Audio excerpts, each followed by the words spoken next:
il y a chaque année deux gammes de smartphones qui s'affrontent. D'un côté, l'utilisation d'Android avec les plus réputés, les Galaxy S de chez Samsung, et de l'autre, les iPhones. Ayant testé les deux smartphones haut de gamme de cette année, je vais pouvoir vous donner mon avis sur les deux en les affrontant dans cette vidéo. D'un côté, le Galaxy S21 et de l'autre, l'iPhone 12. Hello tout le monde, j'espère que tout se passe très bien pour vous et nous allons tout de suite commencer le versus entre le Galaxy S21 et l'iPhone 12. Deux monstres, deux énormes smartphones, deux smartphones haut de gamme qui ont pourtant certaines choses qui les différencient. Bien entendu, si vous aimez cette vidéo, n'hésitez pas à mettre le pouce bleu, mais surtout à liker et à vous abonner en activant la petite cloche.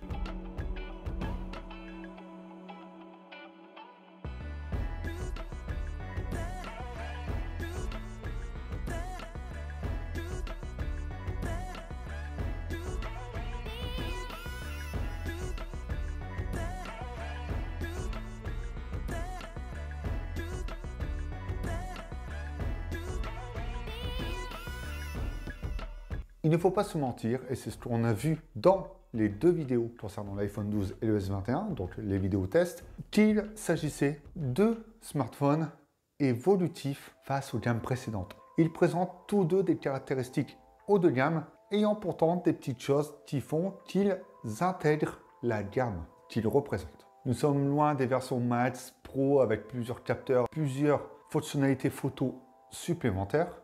Mais ils ont pour eux un prix beaucoup plus attractif, entre 859 et 909 € pour le S21 et pour l'iPhone 12. D'un côté, il y a certaines concessions qui sont faites, comme celui de ne plus intégrer de carte micro SD sur le S21, qui est déjà existant sur l'iPhone 12, mais possédant bien plus de stockage, 128 Go, contre 64 Go sur le prix de base. Choix différents, approche différente, vision des choses différentes, utilisateurs différents. Voici ce qui différencie vraiment le Galaxy S21 de l'iPhone 12. Tout versus commence par un design et cette fois-ci, on a des choses différentes. Samsung décide de faire des concessions. On revient sur du plastique. C'est la grande concession et la différence avec d'autres smartphones haut de gamme. Au vu du prix, Samsung intègre quand même un polycarbonate mat et satiné. Quelque chose de très agréable en main. Il n'y a rien à dire, je ne m'attendais vraiment pas à un plastique aussi qualitatif et aussi premium et une prise en main aussi agréable. Par contre, pour certains utilisateurs, il est vrai qu'on est loin du verre qui apportait justement ce petit côté premium plus qualitatif. On a toujours ce cadre en métal et il ne faut pas se mentir non plus, le plastique permet, contrairement au verre, de moins se rayer, de moins s'abîmer, enfin tout dépend de l'usage que l'on a, mais on a moins de crainte à le poser sur une surface. Mais quoi qu'il arrive, la bonne question c'est est-ce que vous protégez votre smartphone ou non? Et là, on peut considérer l'importance d'obtenir du verre ou du plastique. L'iPhone 12 a donc ce verre au dos, beaucoup plus premium, mais qui marque et qui prend les traces de doigts beaucoup plus facilement aussi. Hormis ça, la grande nouveauté de l'iPhone, c'est surtout les bords plats, ce retour au bord flat que beaucoup appréciaient sur le premier iPhone SE ou même sur l'iPhone 5 et 5S, les 4, etc. Un retour aux sources qui n'est pas passé inaperçu puisqu'en main c'est super agréable. Même moi j'ai été surpris et j'ai littéralement apprécié utiliser l'iPhone 12 mini et l'iPhone 12. Mais encore une fois, ce verre est moins premium que les versions Pro puisqu'il n'est pas matifié et apporte moins cette sensation hyper qualitative au toucher. C'est juste un petit détail qui n'est pas ultra gênant non plus. Puis encore une fois, comme dit, nous protégeons nos smartphones. D'ailleurs, en parlant de protection, j'ai testé ces deux smartphones grâce à Rhino Shield. La marque propose des coques personnalisables ultra résistantes pour protéger votre smartphone. Ces coques sont donc anti-choc et vous avez le choix entre la Solid Suit qui protégera l'ensemble de votre appareil ou la Crash Guard qui est un bumper et qui viendra se personnaliser avec d'autres produits de la marque.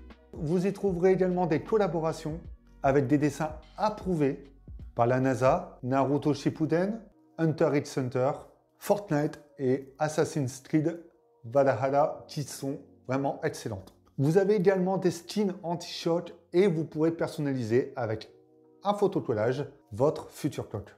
Vous y trouverez également des films anti-choc 3D et avec le code AVIMOBILE21, vous avez droit à 5% sur tout le site de Rhino Shield. C'est le moment d'en profiter. Autre chose, Le cadre est arrondi sur le S21 et plat sur l'iPhone. Sur le S21, cela permet d'avoir une meilleure prise en main et quelque chose de plus agréable, un meilleur maintien. Alors que sur l'iPhone 12, c'est très plat. C'est une question de goût et de choix personnel. Je préfère quand même l'iPhone 12 qui permet également de diminuer au visuel la largeur des bordures. Et en parlant de bordures, le Galaxy S21 a des bordures bien plus fines que l'iPhone 12, même si elles ont été diminuées. Il y a le pinch hole qui prend moins d'espace sur l'écran que le notch, mais qui intègre une reconnaissance faciale 2D, alors que sur l'iPhone, on a quand même une reconnaissance faciale 3D. Hormis Huawei qui avait déjà proposé sur son Mate 40 Pro un système similaire à celui de l'iPhone dans un notch à double caméra. Enfin, soit, ce n'est pas le sujet.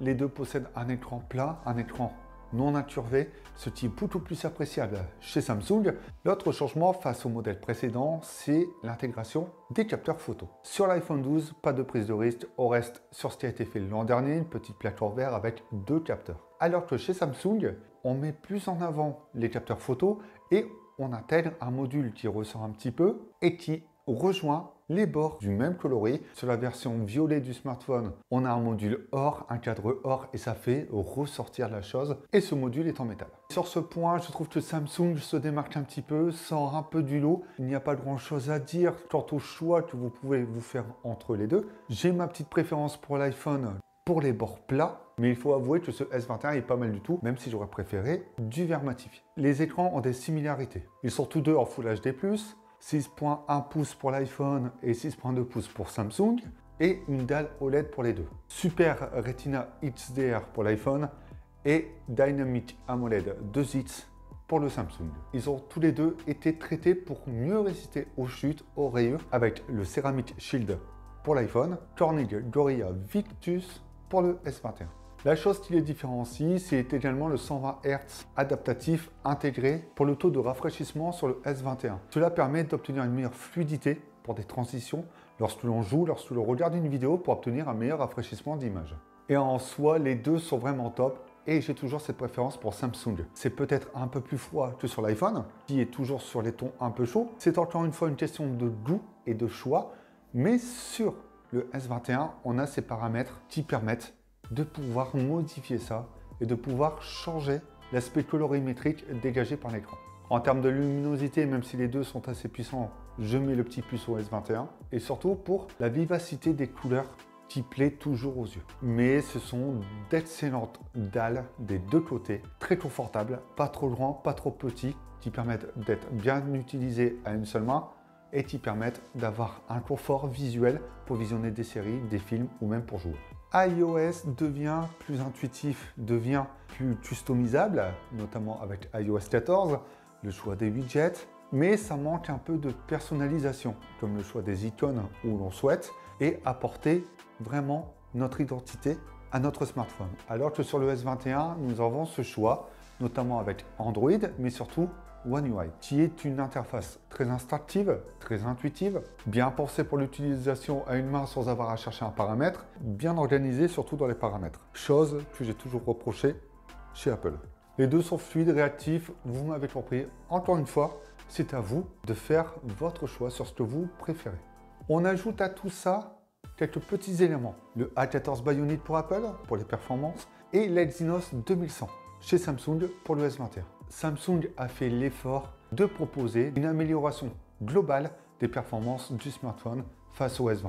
Apple est sans conteste meilleur que le S21 sur les performances générales. Même s'il y a moins de RAM, Apple a toujours su optimiser ses smartphones. Il y a donc 6 Go de RAM dans l'iPhone 12 et 8 Go de RAM pour le S21, même en 256 Go. Comme dit, il n'y a pas de carte SD sur les deux, mais double SIM sur le S21 et en plus de ça, on ajoute les 128 Go minimum disponible sur le S21, ce qui fait que le stockage est assez important, surtout actuellement. On s'approche du prix de l'iPhone en 64 Go dans la version 256 Go. Apple ne communique pas encore sur ses batteries, mais Samsung propose une batterie de 4000 mAh. Et les deux smartphones vous permettront de faire votre journée, ce qui fait environ 5h30-6 heures d'écran allumé. Et si on prend en considération ça, ils sont pour moi égaux sur ce point. Mais quoi qu'il arrive, vous savez que vous avez deux smartphones performants et qui sont faits pour durer dans le temps, sans passer au prochain modèle qui sortira l'année prochaine. Il y a un autre point très important, c'est la photo. 2 capteurs de 12 mégapixels pour l'iPhone, grand angle, ultra grand angle, et 3 capteurs sur le S21.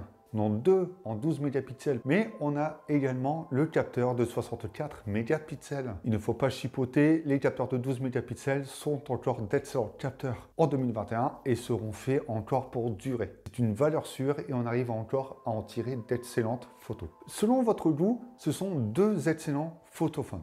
Vous ne serez déçu avec aucun des deux. Il faut prendre en considération que l'iPhone apporte quand même un ton un peu plus naturel, un peu plus chaud, comparé au S21. Mais ce S21 enjolive les couleurs, ça plaît aux yeux et Samsung est réputé pour cette signature très vive et un peu saturée. Selon les conditions de luminosité, selon la scène, selon l'ambiance générale, les deux s'en sortent très bien. Mais le S21 se démarque par le détail récupéré, surtout lorsque l'on zoome. On remarque que le S21 permet d'obtenir plus de détails et un peu moins de lissage. Et en contre-jour, on a un peu moins de flair sur le S21. À noter que la photo en 64 mégapixels vous permettra d'augmenter vos chances d'obtenir plus de détails, moins de lissage, moins de flair, mais forcément, on gagnera en saturation. Et comme dit, selon l'ambiance, selon la luminosité, etc., vous obtiendrez la même chose sur l'iPhone 12. Avec le zoom, les couleurs sont plus riches sur le S21. Et il est également très polyvalent, notamment par les paramètres, par les choix, par la proposition de mode dans l'application photo. Enfin bref, pour tous ceux qui aiment faire des vidéos, prendre des photos et avoir plein d'outils sous la main, c'est un très bon choix. Les deux sont donc excellents, avec une approche différente qui vous plaît selon ce que vous attendez.